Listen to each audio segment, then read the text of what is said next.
कल 50 अनवाइंड हो रहे थे, 50 से शॉर्ट कवरिंग हो रहे थे। तो बाजार देखो किस तरह से कल बटा हुआ था। एग्जैक्टली कल का सेशन एक टफ टसल का सेशन था मार्केट के अंदर। बुल्स ये चाहते थे कि बाजार किसी भी तरह से सेकेंड डे भी हरे निशान में रहे, और बियर्स ये चाहते थे कि जो इनका मनोबल बढ़ रहा है काफी हद तक टूट जाए। तो टफ फाइट कल मार्केट के अंदर आती हुई दिखी है। नतीजतन क्या हुआ, मैं एक चीज आपको बताऊंगा, उसका है प्रीमियम शेड हो गए, वो खत्म हो गए। आगे चल के इसके बारे में जिक्र करेंगे। फिलहाल तो एक टफ फाइट अभी भी बुल्स और बियर्स के बीच में चल रही है। ये एडवांस डिक्लाइन की रेशियो से हमको पता लगा। Now come to the this one, long और शॉर्ट की रेशियो पे। लॉन्ग चल रहा है करीब 18% एफआईज का। ध्यान रखा जाए 12 तक जा सकते हैं, बढ़ने पे 40 तक आ सकते हैं एक नॉर्मल सिनेरियो में।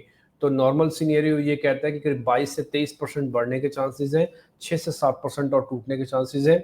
एक इन्वेस्टर्स के लिए अच्छा ट्रेड होता है। 18% पे आए, किश्तों में खरीदना शुरू करना चाहिए टिल 12 तक, और फिर 10 तक तो पूरा पैसा भले लगा देना चाहिए। तो फिलहाल एफआईएस की होल्डिंग में बिना किसी बदलाव के 18% पे है, जस के तस है, कोई बदलाव नहीं। डीआईएस की होल्डिंग में 1% का बदलाव हुआ है, 66 से 67% हुए हैं, वैसे कोई बदलाव है नहीं खास मेजर। और डीआईएस की होल्डिंग में भी किसी तरह का कोई बदलाव नहीं। एफ रिटेल की होल्डिंग में यहाँ पर भी करीब 63% के आसपास का एज इट इज पोजिशन चल रही है। तो किसी भी पोजिशन में एज सच कोई मेजर बदलाव आपको नहीं दिखेगा, सबके सब position as it is tight है। और ये टसल जो मैंने आपको एडवांस डिक्लाइन में बताया था शुरुआत में, देखो एडवांस डिक्लाइन में आपको ना सब टसल चल रहा आपस में, और यही चीज आपको होल्डिंग्स में भी दिखेगी। बिना किसी बदलाव के होल्डिंग्स आपकी स्क्रीन पर आपको दिख रही होंगी। और अब एफआईज ने कल कैसे कामकाज किया वो आपकी स्क्रीन पर आएगा। 1800 करोड़ रुपए की माइनस हुआ कैश में, 153 करोड़ का माइनस हुआ फ्यूचर्स में, और 4337 करोड़ रुपए का प्लस हुआ है ऑप्शंस में। ये ऑप्शंस का डाटा एक बार हम चेक कर लेते हैं। आई होप सो ये ऑप्शंस का डाटा एक बार थोड़ा ठीक नहीं होगा, इसको एक बार जरा चेक कर लेते हैं। ये ऑप्शंस के डाटा में गलती है, मैं थोड़ा आगे बढ़ जाता हूं, बट एनी हाउ, बट कुल मिला के लबोलब आप सारी बात का सिर्फ यही है कि मार्केट्स के अंदर कहीं ना कहीं कुछ ना कुछ तो एक टसल जैसा बीच में चल रहा है। पहले हम एफआईएस के नंबर पे आ जाएं, वो क्या बता रहे हैं, फिर हम थोड़ा और आगे बढ़ जाएंगे।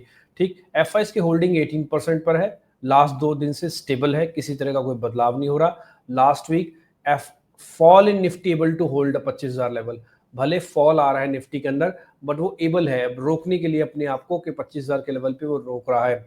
बाय 20% ऑफ जो पोजीशंस, 25-20% पोजीशंस अपने ले लो 25,000 तक। आई रिपीट माई सेल्फ, मैं 3 दिन से बात बता रहा हूँ, ये 25,000 तक अपनी 20% पोजीशंस लेके बैठना।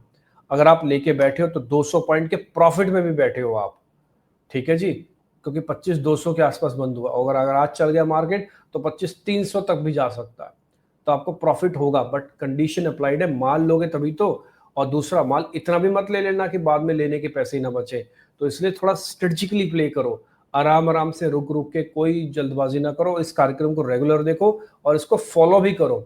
देखना भर नहीं है, आप हमारे साथ जुड़ो, हमको इस चीज की खुशी है, लेकिन इसके नियम को भी पालन करो, क्योंकि ये बहुत डेप्थ में जाके स्टडी करके हम आपके सामने सारा डाटा लेके आते हैं। Nifty try to make the base, वो बेस बनाने की कोशिश कर रहा है 24,800 25,000 का, ताकि एक स्मार्ट रिकवरी दी जा सके। रिकवरी 25,500 में जाके खत्म भी हो जाएगी, ध्यान रखना। ठीक है, आगे बढ़ते हैं। एक और समरी की प्लेट, डीआईएस की स्टेबिलिटी दे रहा है आपको 67% लॉन्ग पोजीशन के साथ, और सारी सेलिंग को अब्जॉर्ब कर रहा है। 24,800 बहुत स्ट्रॉन्ग बेस है। वर्स तो तब देखने को मिलेगा जब 24,800 टूटेगा। टिल 24,800 जब तक नहीं टूटता, वर्स नहीं है मार्केट के अंदर। If I willing to sell more, अगर वो और बेचने पर आ गए तो 12% तक अपनी लॉन्ग पोजीशंस को ले जाएंगे, जो भी 18 चल रही है। और डीआईएस अगर चाहें तो 78% पे लॉन्ग हो सकते हैं, ऑलरेडी वो 67 आ गए हैं।